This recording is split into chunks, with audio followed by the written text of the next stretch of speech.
Sobra-sobra na ang pambabastos na ginagawa nitong undersecretarying ito na pero mo magsasalita ka. Ang tanong ko nga is that even allowed by the Presidential Communication Office to be saying those things?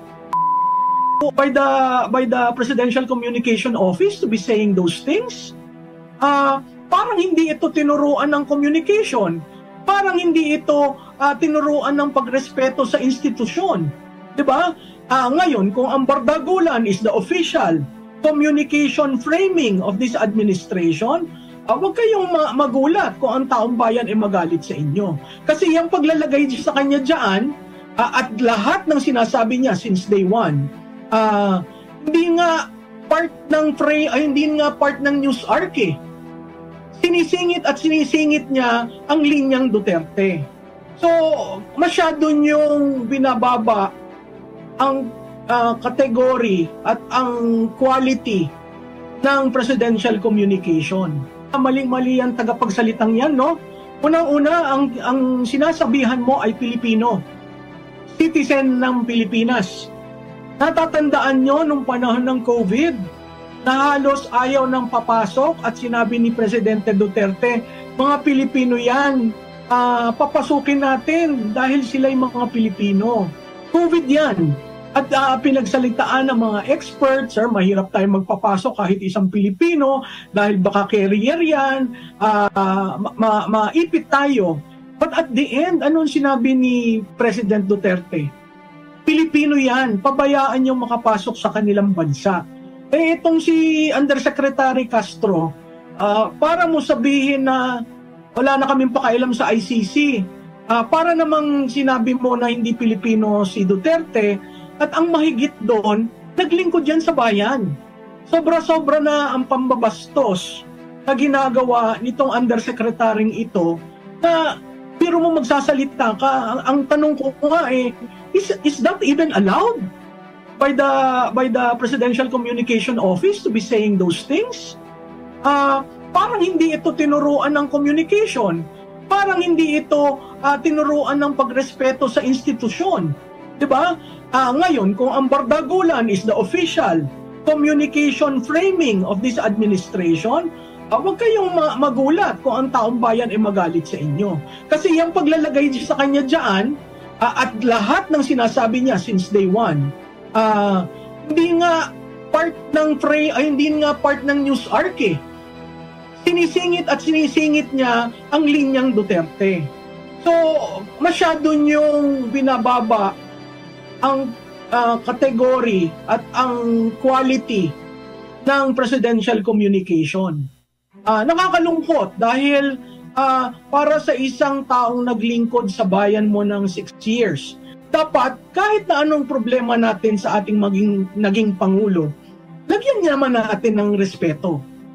Maling-mali ang sabihin niya na hindi na namin pakialam yan, nasa ICC na, hindi namin siya tatanggapin. Unless kinansel nyo ang passport ni Presidente Duterte. Pilipino si Presidente Duterte, lahat ng OFW nararamdaman ang bawat sinasabi mo Undersecretary Castro dahil sila rin naiisip nila anong mangyayari sa amin kung mangyari ang nangyari kay Presidente Duterte. Nakakalungkot. Oo, alam mo, nakakatakot yan yung anong tawag sa kanya? Press briefer. Nakakatakot yan. Kasi hindi lumilinaw ang press briefing. At never siya nagsasalita tungkol sa ano nga uli ang pinangako ng Pangulo nung inaugural. Hindi ba dapat ang Presidential Communication Office, meron kang news arc for today, balik ka uli. Ito po yung pinangako, ito na po ang nagawa. No? Walang ganong pag-i-explain. At kaya lang siya nandyan is para suplahin, patikusin, tanggahan ang lahat na itatapon sa pinuno at ang always niyang pivot, Duterte masama. Yun ang, pero mo, pinapasweldo siya ng taong bayan. Pero ganyan ang pananalita niya. Nakakalungkot. I guess, shock sila sa nangyari nung March 28. Nagugulat sila na organic, nagugulat sila na on their own, no? Nagpuntahan.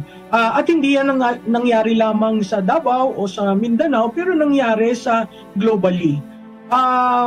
Hindi sila nagkomentaryo dyan.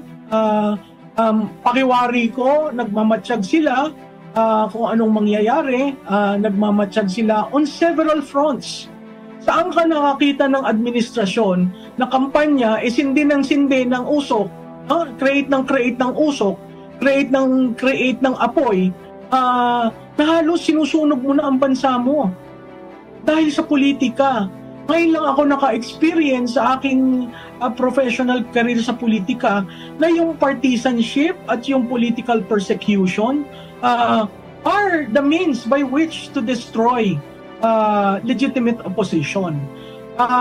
Nakakalungkot yun kasi nakikita mo ang reaksyon ng tao. Dati nung nag-usap tayo, Admar, sabi ko, di ba, merong protest vote. Ngayon, klarado. Kaso, siguro, nagagawa sila ng mga senaryo para yung protest vote makalimutan, lumambot-lambot, pero sila ang nagsusunog ng republika. Hindi tayo. Kayo ang naninira ng republika. Hindi kami. No? Kayo ang parati na lamang since day one. Walang gawin, kundi politika. Walang serbisyo. Diba? Kanina pinag-uusapan nyo yung housing, 1 million per year. Ang tanong ko, ilan na? Naka-3 taon na, diba? Dapat may 3 million housing ka na. May 3 million na ba? Bumalik tayo dun sa mga records nyo.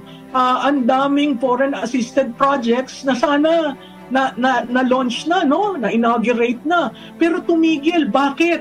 Kasi kinuha nyo yung pondo at linagay nyo sa program. Yaan ba ang pagmamahal sa bayan? Yaan ba ang pagmamahal sa Pilipinas? Mr. President, tandaan naman nyo na kayo'y nahalal ng mga Pilipino. Kung sana man lang tingnan nyo yon habang kayo'y nag-iisip, habang kayo'y iniisip, paano ba ako lalabas dito sa gusot kong ginawa? Napakahirap po. Sa tuwing bukas ng bibig ni Undersecretary Castro, nare-remind sila, ay nako, ano ba yan? Diba? So kaya nga sabi nila, wag mo nang tigilin, bayaan mo silang sirain ng sirain. Ang akin lamang, pag tayo'y lugmok na, diba? Nakakawa ang bansa natin, imbis na nakaangat na tayo nun Kung hindi tayo nag-COVID, diba? Nakaangat na, ready na.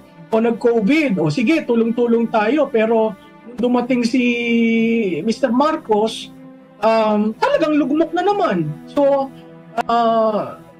pag-aralan nila kung dapat yung si Undersecretary Castro, dapat manungkulan dyan. Kasi from a very, very elitist and very, very, highbrow way of managing presidential communication,